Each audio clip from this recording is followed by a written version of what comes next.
Tapi okeylah, bukan wanita saja. Ada juga lelaki yang mungkin lebih metrosexual sekarang ingin menjaga penampilan. Lelaki wanita sama saja inginkan kulit yang lebih putih. Masalahnya di mana garis sempadan, selamat atau tidak barang bahan yang digunakan. Jom kita bercakap tentang salah guna ubat pemutihan kulit, ya. Bersama dengan kita hari ini adalah Ketua Penolong Pengarah Bahagian Perkhidmatan Farmasi di Kementerian Kesihatan Malaysia. Selamat datang Encik Fahmi Hassan. Ya, terima kasih kerana bersama dengan kami untuk terima kasih kerana menjemput saya di sini. Encik Fahmi ada datang dan membawa beberapa ubat-ubatan kita lihat di situ. Sebelum kita terus dengan bicara kita pagi ini, apa sebenarnya yang dalam kotak tu Encik Fahmi? Yang dalam kotak ni sebenarnya suntikan tranexamic acid. Tranexamic acid. Okey. Ubat ni sekarang ni dia banyak disalahgunakan dan dia banyak dijual melalui penjual-penjual yang tidak bertauliah.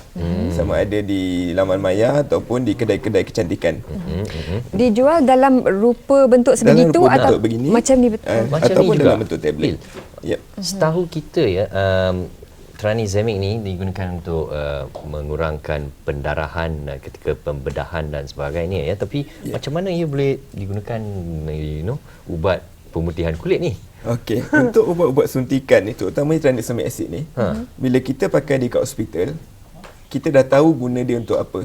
Dia dah ada kajian yang menyatakan ubat ni boleh digunakan untuk menghentikan pendarahan. Okay, untuk dalam beberapa kes. Okay, jadi kita tahu bila kita guna untuk indikasi yang betul, kita tahu ubat ini akan selamat. Kita tahu dos berapa kita nak bagi, kita tahu tahap mana kita perlu pantau pesakit. Walau bagaimanapun, bila kita ubah suai ubat ni, ubat yang sama dalam dosage form yang sama, sama ada tablet ataupun injection, dan kita gunakan dia sebagai pencerah kulit, kita tak tahu indikasi dia tu selamat ataupun tidak. Sebab kerana tiada kajian dijalankan dan juga tidak dikawal. Ya, dia tidak dikawal. Bila kita beli online, penjual tak akan tahu kita punya latar belakang, tak akan tahu kita punya sejarah penyakit, sama ada kita sesuai atau tidak menggunakan ubat ni. Jadi adakah ini disuntik ataupun bagaimana? Macam mana? Dari ada setengah klinik-klinik pusat-pusat kecantikan, yang terutamanya yang tidak beretika lah, ada kadang-kadang disuntik. Ada penjual-penjual di Facebook, dia suka larutkan tablet ni dan sapu di muka. Dan penggunaan seperti ni dia tak ada kajian. Dan dia cuma mengeksploitkan pengguna. Kesan jangka panjang pengambilan sebegini bagaimana Cik Fahmi? Untuk tranexamic acid ni, dia punya kesan dia boleh membawa kesan yang serius. Sebagai contoh, yang simple-simple dia menyebabkan pening, dia boleh menyebabkan lesu badan, dia boleh menyebabkan sakit-sakit otot. Yang lebih teruk, dia boleh menyebabkan gangguan penglihatan, dia boleh menyebabkan sawan. Jadi sebenarnya mudarat yang bakal dia bawa lebih banyak daripada klaim kesihatan ataupun kecantikan yang dijanjikan. Cantik tapi sawan lah. Ya, mungkin mereka juga tidak tahu sawan mereka berlaku sebab penyalahgunaan tranexamic acid. Ada satu kesan sampingan yang serius untuk tranexamic acid. Okey Cik Fahmi, pernah sebenarnya kita berbicara dengan pihak KKM beberapa kali berhubung ubat kecantikan seperti ini. Juga pernah dinasihatkan kalau kita mendapatkan satu produk ataupun bahan, boleh ke laman web KKM untuk melihat nombor siri produk itu selamat atau tidak. Adakah itu masih lagi dikuatkuasakan? Ya, ia masih dikuatkuasakan. Okey, untuk ubat-ubat kosmetik, kita tak daftar dia sebagai ubat untuk produk kosmetik. Terutama yang jenis krim yang disapu di luar permukaan kulit. Itu saja ubat kosmetik yang dibenarkan. Produk kosmetik. Kalau yang suntik dan dimakan, dia didaftarkan dengan cara lain. Dia ada kawalan yang ketat. Kita perlu pastikan keberkesanan dan keselamatan ubat sebelum didaftarkan. Jadi untuk ubat-ubatan dalam bentuk suntikan dan tablet, kita ada MAL number.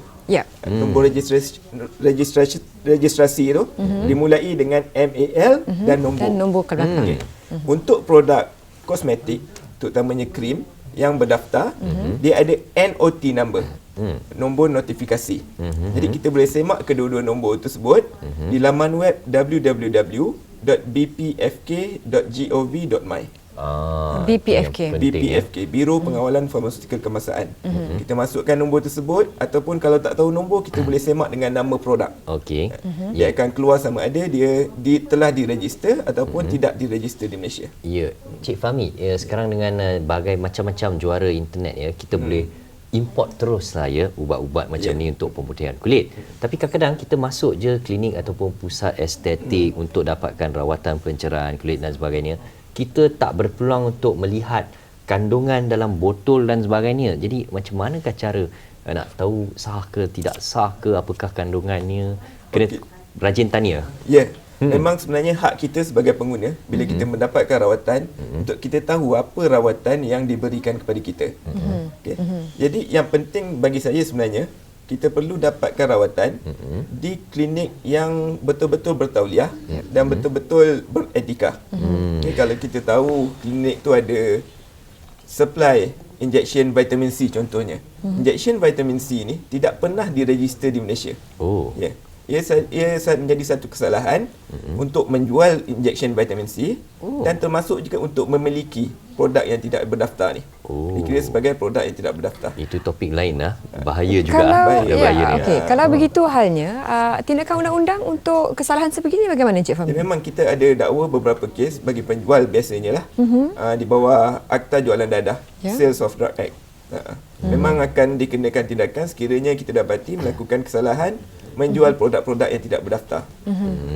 Tapi itulah sambutan terhadap produk-produk sebegini malangnya begitu hangat sampai ada yang jadi jutawan dan sebagainya. Jadi betul. bagaimana, kita tak naklah pesimis sangat sampai nak kata kita terima je lah, kita reda je lah. Tapi bagaimana langkah-langkah untuk masa hadapan yang kita boleh ambil? Okey, untuk sebenarnya ada produk pencerah kulit yang diregister. Ada yang memang boleh digunakan di Malaysia. Yang selamat. Yang selamat. Contohnya, instead of daripada kita ambil suntikan vitamin C, sebenarnya kita boleh guna tablet vitamin C. Produk tersebut diregister di Malaysia dan kita tahu dia selamat. Okay, selain daripada itu, produk-produk contohnya seperti glutathione. Okey. Glutathione sekarang sudah boleh diregister di Malaysia. Okay, jadi boleh, kebanyakan produk-produk pemutihan juga kadang-kadang menggunakan glutathione. Jadi dalam bentuk yang telah diuji dan telah disahkan selamat, kita boleh gunakan. Yang penting kita elakkan membeli terutamanya produk yang tidak berdaftar kerana kita tak tahu dia selamat. Dan kita tak tahu dos berapa yang selamat untuk diri kita. Jadi di dunia internet sekarang ni kan, kalau kita buat Google, pencarian Google, ada juga kes-kes di mana pengguna yang mengatakan bahawa ubat pemutihan yang mengandungi tranexamic acid ni berkesan. Sangat berkesan. Mereka post gambar tukar semua. warna bedak semualah. Naik 5 tona lagi cerah selepas tu. Jadi itu kes-kes mereka yang bernasib baik ke? Itu mungkin tranexamic acid kalau bukan dalam bentuk ubat seperti ini, dia dibenarkan untuk digunakan untuk produk kosmetik. Tapi perlu diregister lah. Sebabnya kandungan dalam tu kita dah tahu berapa percentage Terkawal dia, lah. berapa terkawal dia. Tapi kalau gunakan produk macam ni dan kita percayakan testimoni orang, testimoni tersebut mudah untuk dieksploitasi. Betul. Sekarang pun ada Photoshop. Kita tak tahu sama ada gambar yang dia beri sebelum dan selepas tu gambar betul lah. Yang telah diedit. Betul. Okay? Sebabnya bila kajian dilakukan terhadap tranexamic acid ni, kesan yang dia nampak yang dalam kajian yang saya baca lah beberapa kajian, cuma dari segi molecular level. Okay, kita perlu tengok dengan mikroskop baru kita nampak ada perbezaan dekat struktur kulit tu. Okay, tapi kajian secara klinikal belum ada lagi yang boleh pastikan tranexamic acid ni boleh memutihkan kulit. Baik.